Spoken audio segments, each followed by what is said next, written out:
গভীরে রেখেছি জানে নূর নবীরে আমার প্রিয় নবীরে নূর নবীরে আমার প্রিয় নবীরে অন্যায় অনাচারে ভরা ছিল জগৎ ভরা ছিল দয়ার নবী মায়ের নবী এসে সবই দূর করিল দয়ার নবী মায়ের নবী এসে সবই দূর করিল এমন নবীর শানমান কি করে করি বয়ান এমন নবীর শানমান কি করে করি বয়ান সেই নবীকে ভালোবাসি মনে প্রাণে রে নূর নবীরে আমার প্রিয় নবীরে নূর নবীরে আমার প্রিয় নবীরে জোরে জোরে বলেন মারহাবা বন্ধু যেই ব্যক্তি তার দুই ছোয়ালের মধ্যখান এবং দুই রানের মধ্যখানের দায়িত্ব নিতে পারবে আমি নবীজি তার জান্নাতের দায়িত্ব নিয়ে নিব আওয়াজ করে করে বলুন না সুবহানাল্লাহ বুঝতে পেরেছেন আমার আপনার প্রাণের রাসূল বলে দিয়েছেন দুই সোয়াল মানে এই মুখটাকে বোঝানো হয়েছে দুই ঠোঁটের মধ্যখান জবানকে বোঝানো হয়েছে দুই রানের মধ্যখান মানে লজ্জাস্থানকে বোঝানো হয়েছে এই দুইটা জায়গার দায়িত্ব যে নিয়ে নিতে পারবে আমি নবীজি তার জান্নাতের দায়িত্ব নিয়ে নেব জোরে জোরে বলুন সুবহানাল্লাহ বন্ধুরে আমার আমি আপনাদেরকে বলে দিতে চাই সুগুলখোর অত্যন্ত ভয়ঙ্কর বন্ধু সুগুলখুরি এটা জিনার চাইতে বড় খারাপ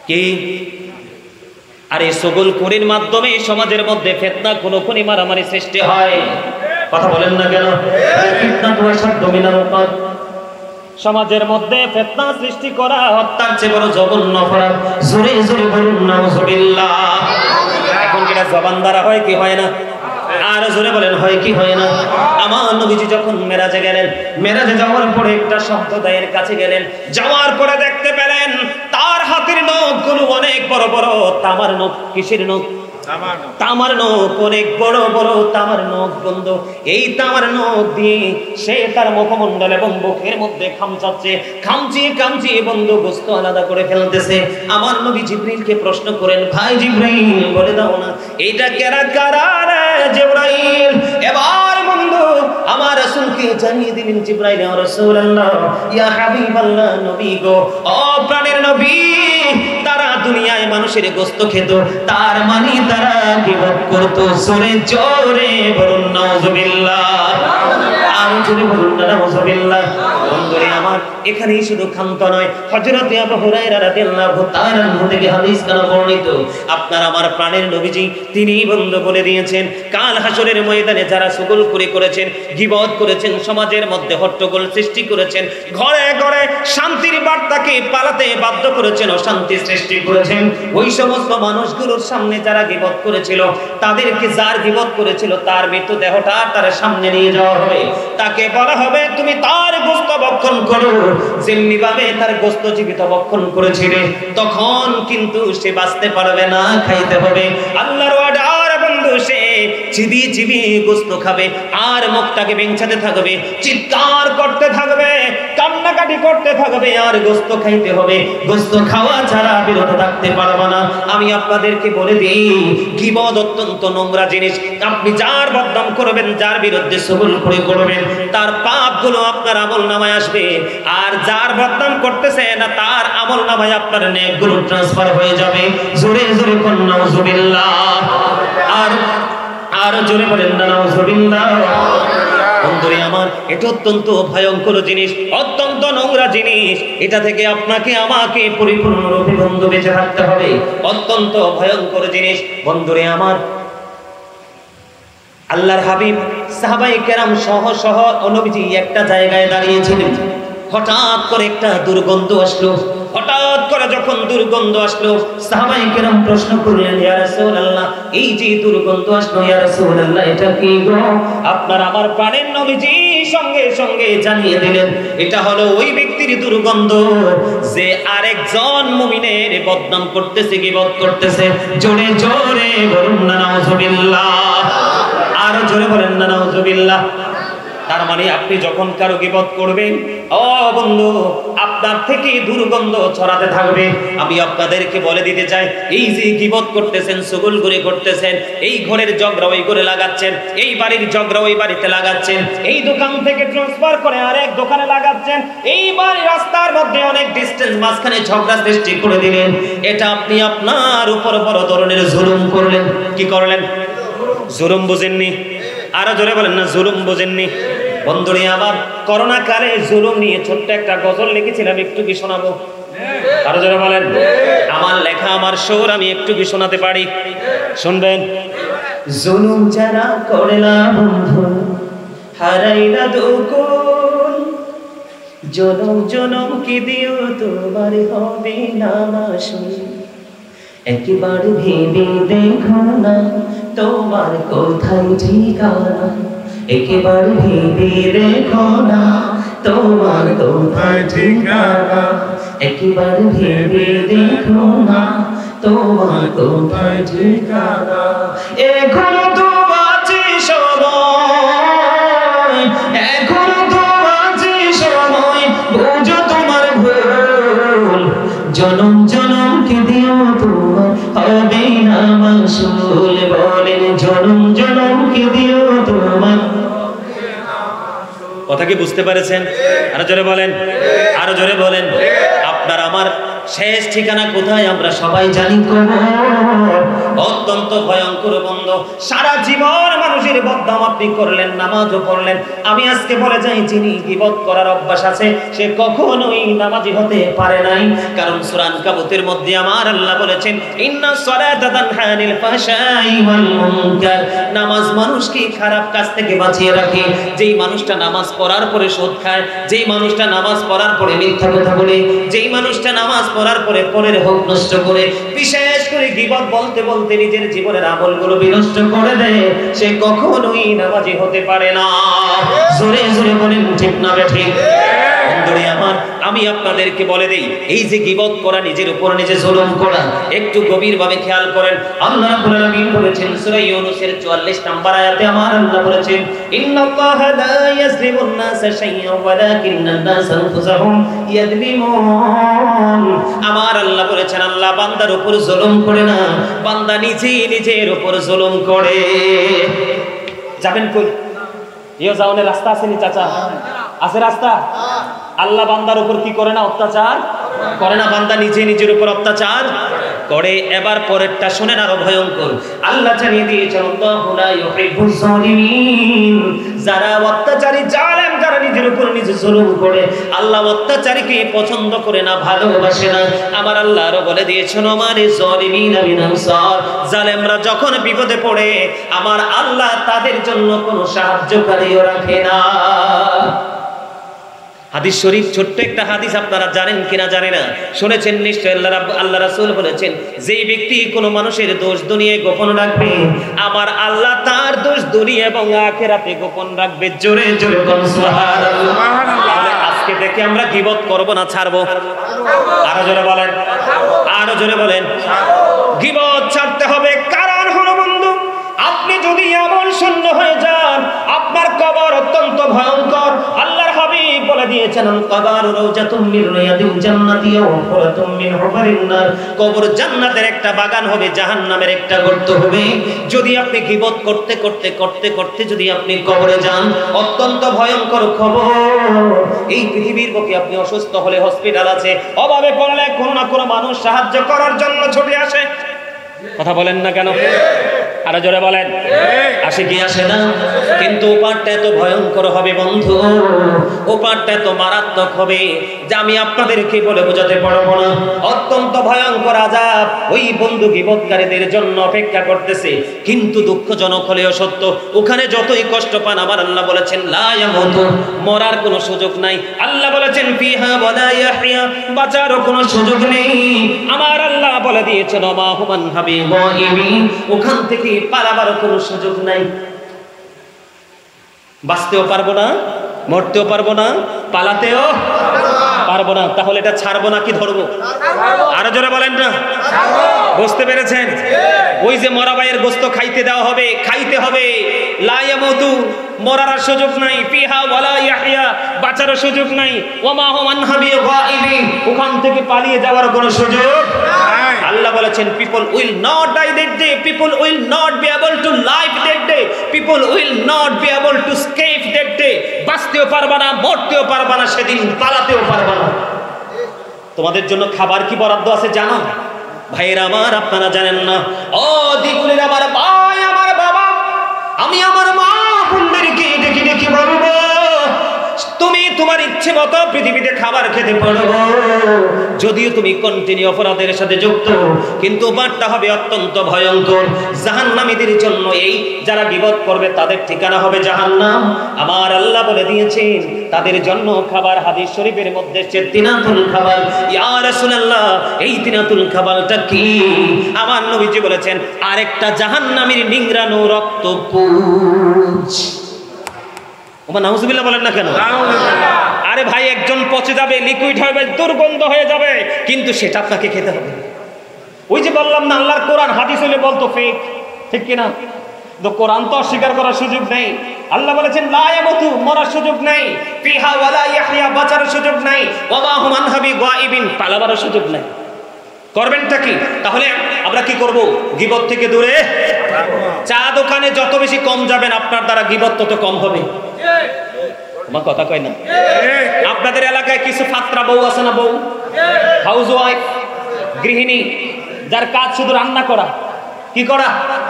দেখবেন ভাতের ডেক চুলা থেকে তোলার পরে আর ঘরে নাই, ডিউটি রাউন্ড একটা দিয়ে দেখবেন আবার আইছে। কথা কন না কেন? ভুল বলছি? যেটা মানুষের ঘরে ঘরে দৌড়ায় এটাই ডিস্টার্ব। তেঁতুল গাছে কি আসে? তাল গাছে, আম গাছে, নারকেল গাছে। আরে না, নারকেল গাছে কলা ধরে। তাইলে আমি ভুল কইছি না? হ্যাঁ, আমি তো ভুলে কইছি। নারকেল গাছে কলা আসবে কোত্থেকে? নারকেল গাছে নারকেলই ধরবে। আজকে সমাজ দূষিত হওয়ার জন্য দায়ী হলো বাবা এবং মা। বিয়ে দেওয়ার সময় মেয়ের 1000 বার খবর নেবেন। ছেলে বিয়ে করানোর সময়, মেয়ে বিয়ে দেওয়ার সময় ছেলের 1000 বার খবর নেবেন, তাহলে আর সমাজে ভোগান্তি পোহাতে হবে না। এখনকার ছেলেরা ধর্মভীরু নয়।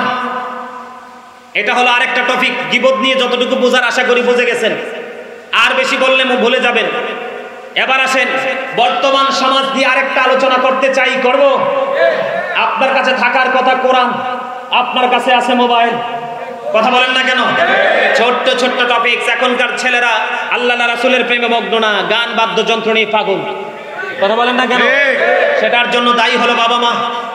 ওই যে বলেছি হাদিস শরীফ শিক্ষা তো দেন নাই। আমার দিকে দেখুন, আল্লাহ রাসূলের হাদিস, the music and musical instrument will be increased. কিয়ামতের পূর্বক্ষণে গান বাদ্যযন্ত্র বেড়ে যাবে। এটা কিয়ামতের অন্যতম একটা আলামত। নাউজুবিল্লাহ বলেন। আরো জোরে। বিয়ের কথা হলেই বন্ধু মিউজিক, ব্র্যান্ড পার্টি। সুন্নতে খাতনা হলেই বন্ধু মিউজিক শুরু হয়ে যায়। আমি আপনাদেরকে বলি, ছোট্ট টপিক দিয়ে দে। আমার আপনার প্রাণের রাসূল বলে দিয়েছেন, মাঠে পানি দিলে যেমনি ফসল জন্ম হয়, গান থেকেও তেমনি মানুষের মনের গড়ে নোংরামি তৈরি হয়। আওয়াজ তুলে নাউজুবিল্লাহ। নবীজির কথাকে অবিশ্বাস করার কোন সুযোগ আছে? হযরত মুহাম্মদ সাল্লাল্লাহু আলাইহি সাল্লাম was born in Arab country.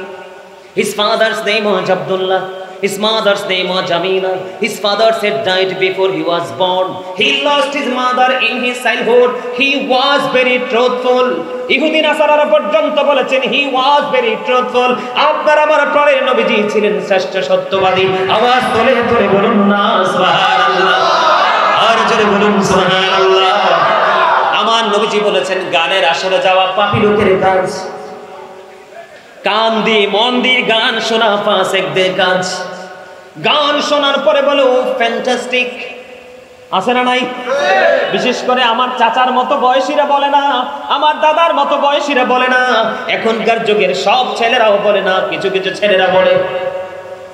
যেই ব্যক্তি গান শোনার পরে বললো ফ্যান্টাস্টিক, ভেরি সুইট অথবা ভেরি নাইস, এইটা বলার সাথে সাথে আমার নবী বলেছেন গান শোনার পরে যে মজা নিল, আমার নবীজি বলেছেন সে যেন কুফরি করে ফেললো। মনে রাখবেন হাদিস শরীফ 3টা অপশন। গানের আসরে যায় পাপী লোক, মন দিয়ে গান শুনে ফাসিক লোক, গান থেকে মজা নেয়া কুফরি, আর কুফরি করার পরে সে আর ইমানদার থাকে না। আমার নবীজিকে প্রশ্ন করা হলো, কি অত্যন্ত ভয়ঙ্কর একটা হাদিস শরীফ শোনেন। আমার নবীজি বললেন, কিয়ামতের পূর্বক্ষণে এক শ্রেণীর মানুষের চেহারাটা বিকৃত হয়ে যাবে, মাটির মধ্যে গ্রথিতকরণ করা হবে। ইয়া রাসূলুল্লাহ, ইয়া হাবিবাল্লাহ, নবী গো, ও প্রাণের নবী, সেই মানুষটা কি তাওহীদ মানবে না? আমার রাসূল বলেছেন সে তাওহীদ মানবে। ইয়া রাসূলুল্লাহ, সে কি রিসালাত মানবে না? আমার নবীজি বলছেন সে রিসালাত মানবে। ইয়া রাসূলুল্লাহ, তারপরেও কি তার এই সাজাটা বহাল থাকবে?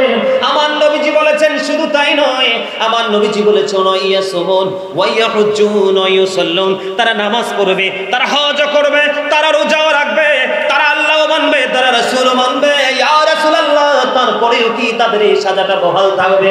নবীজি বললেন হ্যাঁ হ্যাঁ, তারপরেও তাদের এই সাজাটা বহাল থাকবে, কারণ তারা গান বাদ্যযন্ত্র প্রেমিক হবে।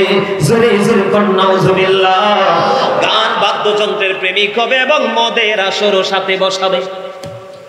নাউজুবিল্লাহ বলেন না কেন? আল্লাহর কোরআন খুলে দেখেন, আল্লাহ বলেছেন ইন্নামাল খামরু ওয়াল মাইসিরু ওয়াল আনসাবু ওয়াল আজলামু রিজসুম মিন আমালিশ শাইতান। জোরে জোরে বলেন নাউজুবিল্লাহ, একবার বলেন আল্লাহু আকবার। বন্ধু, মদ, জুয়া, মূর্তি, ভাগ্য গণনা, ঘৃণ বস্তু শয়তানের কাজ। আপনারা বলেন শয়তান ইমানদারের বন্ধু না শত্রু? Satan is the eternal enemy of the believers. ইমানদারদের প্রকাশ্য শত্রু হলো শয়তান। কিন্তু আপনাকে যদি আমি চমৎকার একটা মেসেজ দেই, সত্যিকারের মুমিন যারা, মুত্তাকি যারা, আল্লাহ তাদেরকে স্পেসিফিক ভাবে বলে দিয়েছেন ইন্না কাইদা শাইতান কানা দাঈফা। আল্লাহ রাব্বুল আলামিন বলেছেন শয়তান ডিসিপশন ইজ ভেরি উইক। শয়তানের ধোঁকা মুমিন মুত্তাকিদের জন্য একেবারে দুর্বল, হাজার চেষ্টা করেও মুমিনকে ধোঁকা দিতে পারে না। আওয়াজ তুলে বলেন না সুবহানাল্লাহ। আমরা মুমিন হতে চাই। মনে রাখবেন প্রত্যেকটা মুসলমান কিন্তু মুত্তাকি নয়, কিন্তু প্রত্যেকটা মুত্তাকি মুসলমান। ঠিক। আল্লাহ রাব্বুল আলামিন বলেছেন উইদ্দাত লিল কাফিরিন, কাফিরদের জন্য জাহান্নাম বরাদ্দ করে রেখেছেন। উইদ্দাত লিল মুত্তাকিন, মুত্তাকিদের জন্য জান্নাত বরাদ্দ করেছেন। আল্লাহ কাফির বেঈমানকে বলবে ইউ গো টু হেল, জলদি চলে যাও জাহান্নামে। আর যারা মুত্তাকি আল্লাহ বলবেন ইউ গো টু প্যারাডাইস, তোমরা জান্নাতে চলে যাও। আওয়াজ তোলে তোলে বলেন না সুবহানাল্লাহ। গান বাদ্যযন্ত্র সম্পর্কে লম্বা করা যাবে, আর করব না, কারণ আমার মূল আলোচনা বাকি রয়ে গেছে। কারণ আমার উদ্দেশ্য হলো বর্তমান প্রেক্ষাপট। কারণ আমি চোখ মেললেই দেখি চারপাশে শুধু অন্ধকার। আপনারা হয়তো দেখেন বিশাল বিশাল অবকাঠামো তৈরি হচ্ছে, রাস্তাগুলো ডেভেলপ হচ্ছে, বাচ্চাগুলো কলেজ ইউনিভার্সিটিতে পড়তেছে, আসলে কিন্তু তারা ক্যারেক্টারলেস হয়ে যাচ্ছে। আমার কথা বলে না কেন? ভুল বলছি ভাইজান? 100% ক্যারেক্টারলেস। কিন্তু আপনার আমার হওয়ার কথা ছিল বহুত ক্যারেক্টার সম্পন্ন পারসন, কিন্তু আপনি আমি ক্যারেক্টারলেস। তার কারণ ওই যে ইসলামের যে রং আমার গায়ে লাগাতে পারিনি। আল্লাহ যেন আমাদেরকে গুড ক্যারেক্টার সম্পন্ন পারসন হতে পারি, আল্লাহ যেন আমাদেরকে সেই তৌফিক দান করে, সকলে বলুন আমিন। সম্মানিত উপস্থিতি, আমি আপনাদেরকে হৃদয় থেকে বলছি, আমি আমার দেশ এবং দেশের মানুষকে আমি অনেক ভালোবাসি। I love my country and countries people. আওয়াজ তুলে বলেন আলহামদুলিল্লাহ। এই জন্য আমাকে যদি মাহফিল কমিটির টাইম বিষয় দেয় একটা, আমি আলোচনা করার চেষ্টা করি 5টা বিষয়ের উপরে, তবে টপিকস আকারে। কারণ আজকের এই মাহফিল হচ্ছে, আগামী দিন বাঁচলে না আবার যদি কখনো দেখা হয় হবে, নয়তো তো জীবনের শেষ মাহফিল। আমার টার্গেট হলো এই মাহফিলটা আমার জীবনের শেষ মাহফিল মনে করে, এই জন্য অত্যন্ত সচেতনতার সাথে গুরুত্ব দিয়ে আলোচনাগুলো করার চেষ্টা করি। গেল গান বাদ্যযন্ত্র, সমাজের মধ্যে সবচেয়ে বড় বোঝা হয়ে গেল বাবা মা। কথা বলেন না কেন? এখনকার ছেলেরা বিয়ে করার পরে বাবা মাকে আর নিতে চায় না, বাবা মা সবচেয়ে বড় বোঝা হয়। আমি এই দিগুলি বরুড়া দিগুলি গ্রামের ইয়াং মেনদেরকে বলে দিতে চাই, paradise of the child under the feet of the mother. মায়ের পায়ের নিচেই তোমার সন্তানের জান্নাত। তুমি মায়ের কলিজায় আগুন দিয়ে গোটা পৃথিবীর নারীকে খুশি করো, তোমার জান্নাত নসিবে জুটবে না। কারণ আল্লাহ রাব্বুল আলামিন অপেক্ষা থাকে সন্তানের পক্ষে মা নিয়ে একটা পজিটিভ চিঠি লেখে, মায়ের একটা পজিটিভ চিঠি তোমার পুরো ফিউচারকে ব্রাইটনেস করতে পারে। আওয়াজ করে বলেন না সুবহানাল্লাহ। নবীকে প্রশ্ন করা হলো, ইয়া রাসূলুল্লাহ, ইয়া হাবিবাল্লাহ, নবী গো, ও প্রাণের নবী, নবী গো, আমার কাছ থেকে সবচেয়ে উত্তম আচরণ পাওয়ার হক কার বেশি? আমার নবীজি বললেন ক্বালা উম্মুকা, তোমার মা। খেয়াল করেন, আবার প্রশ্ন করা হলো ক্বালা সুম্মা মান, তারপরে কি? নবীজি বললেন ক্বালা উম্মুকা, তোমার মা। আবার প্রশ্ন করা হলো ক্বালা সুম্মা মান, তারপরে কি? নবীজি বললেন ক্বালা উম্মুকা, তোমার মা। আবার প্রশ্ন করা হলো ক্বালা সুম্মা মান, তারপরে কি? আমার নবীজি বললেন ক্বালা আবুকা, তোমার বাবা।